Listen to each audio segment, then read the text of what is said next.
हर इंसान की जिंदगी में एक समय आता है जब वह खुद से सवाल उठाता है, मैं सही रास्ते पर हूं या नहीं। कभी कभी ऐसा लगता है कि हमने सब कुछ कर लिया। अच्छी नौकरी, टिक। बड़ा घर, टिक। परिवार, सम्मान, समाज की स्वीकृति, सब टिक। फिर भी मन भारी है। कहीं भीतर कुछ खाली सा है। एक दिन मैंने देखा, एक लड़का खेल रहा था। वह गिरा, फिर भी मुस्कुराया। छोटे झटके आए, पर खेल जारी रहा। बेटा, जिंदगी भी कुछ ऐसी ही है। कभी हम गिरते हैं, कभी डरते हैं, पर असली सवाल यह है, क्या हम अपनी सच्चाई को देख रहे हैं?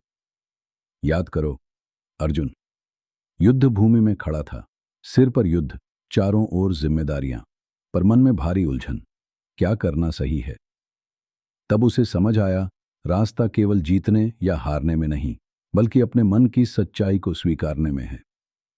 हम अक्सर जीवन को एक चेकलिस्ट की तरह देखते हैं। अगर यह सब है तो जीवन पूरा हो गया। लेकिन समस्या यही है, ये चेकलिस्ट हमारी नहीं होती।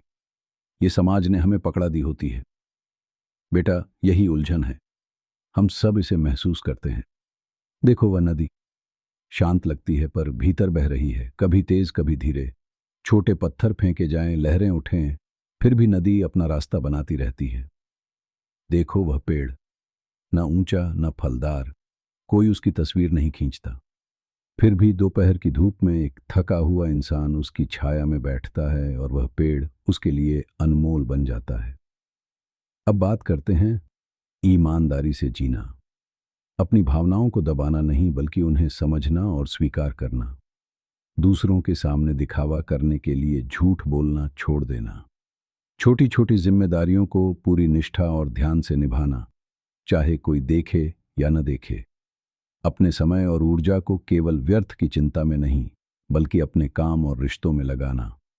गलती होने पर उसे छुपाना नहीं, बल्कि स्वीकार करना और सीखना। अगर तुमने काम में कोई गलती की तो उसे मानना। किसी से झूठ बोलकर बचने की कोशिश मत करना। यही ईमानदारी से जीना है। अगर मन परेशान है तो उसे दबाना नहीं, अपने आप से सच बोलना। आज मैं थका हुआ हूं, उलझन में हूं। और फिर अपने छोटे छोटे काम ईमानदारी से करना। यह ही जीवन को सच्चा बनाता है। सच्चा जीवन वह नहीं है जिसमें सब कुछ मिल जाए। सच्चा जीवन वह है जिसे हमने अपनी परिस्थितियों में पूरी ईमानदारी से जिया हो। जब मन भारी हो, शब्द भी साथ छोड़ देते हैं, और यह कमजोरी नहीं, इंसान होने का हिस्सा है। अगर तुम उलझन में हो, समझ लो तुम अभी शुरुआत के रास्ते पर हो। समाधान जल्दी नहीं आता, लेकिन स्वीकार करना, महसूस करना और ईमानदारी से जीना, यही असली शुरुआत है। जो जिया गया वही काफी है। जो छूट गया वही जीवन नहीं था। और अब बेटा, क्या तुम तैयार हो अपने मन की सच्चाई से मिलने के लिए?